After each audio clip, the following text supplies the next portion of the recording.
ಅಮ್ಮ ಚೆನ್ನಾಗಿ ತೊಳೆದಿದ್ಯಾ ತಾನೇ?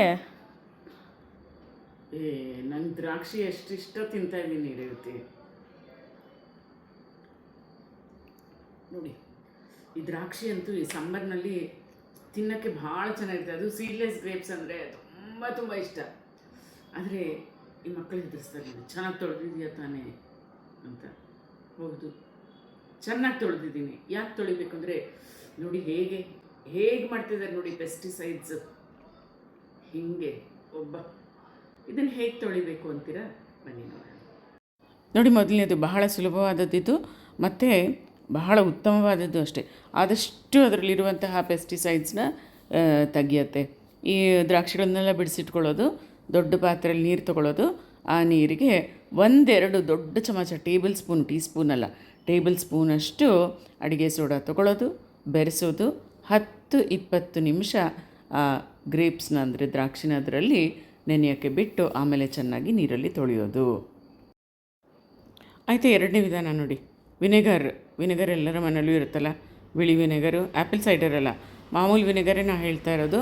ಅದನ್ನು 1 ಕಪ್ ವಿನೆಗರ್ ತೊಗೊಳ್ಳಿ, 3 ಕಪ್ ನೀರನ್ನ ಬೆರೆಸಿ ಜೊತೆಗೆ ಈ ದ್ರಾಕ್ಷಿಗಳನ್ನೆಲ್ಲ ಹಾಕಿ 5-10 ನಿಮಿಷ ಚೆನ್ನಾಗಿ ನೆನೆಸಿಟ್ಟು ಆಮೇಲೆ ಈ ನಲ್ಲಿ ಓಪನ್ ಮಾಡಿಕೊಂಡು ಚೆನ್ನಾಗಿ ನೀರಲ್ಲಿ ತೊಳೆಯೋದು.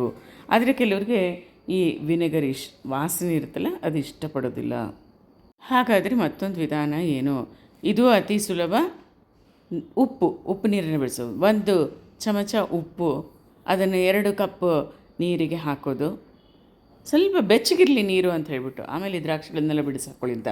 ಕೆಲವೊಮ್ಮೆ ನೋಡ್ತೀವಲ್ವ, ಬಹಳಷ್ಟು ಹಣ್ಣುಗಳ ಮೇಲೆ ಒಂದು ತಿನ್ನಾಗಿ ಪ್ಯಾರಫಿನ್, ಈ ಮೇಣದ ಒಂದು ಕೋಟಿಂಗ್ ಇರುತ್ತಲ್ಲ, ಅದು ಸಹ ಸಡಿಲ ಆಗತ್ತೆ, ಜೊತೆಗೆ ಆ ಕೆಮಿಕಲ್ಸ್ ಎಲ್ಲ ಹೋಗುತ್ತೆ ಅಂತ.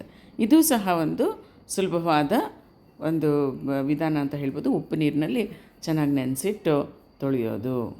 ನೋಡಿ, ಈ ಥರ ನಾವು ದ್ರಾಕ್ಷಿಯನ್ನು ಚೆನ್ನಾಗಿ ತೊಳೆದು ಉಪಯೋಗಿಸೋಣ. ಇಲ್ಲದೆ ಹೋದರೆ ನಾವು ದೇಹಕ್ಕೆ ತಿಂತಾ ಇರೋದು ಆ ರುಚಿ ಜೊತೆಗೆ ಅದ್ರ ಮೇಲೆ ಎಲ್ಲ ಪೆಸ್ಟಿಸೈಡ್ಸ್ ಹಾಕಿದಾರಲ್ಲ ಅಷ್ಟು. ಸೊ ಅದು ದೇಹಕ್ಕೆ ಬಹಳ ಬಹಳ ಡೇಂಜರ್ ಅದು. ಸೊ ಅದಕ್ಕೆ ಮಕ್ಕಳು ಸಹ ಕಲ್ತ್ಕೊಂಡಿದ್ದಾರೆ ನೋಡಿ, ಚೆನ್ನಾಗಿ ತೊಳೆದು ತಿನ್ನಬೇಕು ಅನ್ನೋದನ್ನು. ಅಯ್ಯೋ, ನಮಗೆ ಗೊತ್ತಾಗುತ್ತೋ ಇಲ್ವೋ ಈ ವಯಸ್ಸಾದವ್ರಿಗೆ ಅಂದ್ಕೊಂಡು ಅದಕ್ಕೋಸ್ಕರ ರೇವತಿ ನೆನಪು ಮಾಡಿದ್ಲು ಅದು. ಹೌದು, ನಮಗೂ ಗೊತ್ತು, ಎಲ್ಲರಿಗೂ ಇದು ತಿಳಿಸ್ಕೊಡ್ಬೇಕಾದಂತಹ ವಿಚಾರ ಅಲ್ವಾ. ಅದಕ್ಕೆ ಮತ್ತೆ ಈ ದ್ರಾಕ್ಷಿ ಸೀಸನಲ್ಲಿ ದ್ರಾಕ್ಷಿನ ಹೇಗೆ ತೊಳೆಯೋದು ಅಂತ ಒಮ್ಮೆ ನೆನಪಿಗೆ ಮಾಡ್ಕೊಂಡ್ಬಿಟ್ರೆ ಚೆನ್ನಾಗಿ ತೊಳೆದು ನಾವು ತಿನ್ನೋಣ, ಮಕ್ಕಳಿಗೂ ತಿನ್ನಿಸೋಣ. ನಮಸ್ಕಾರ.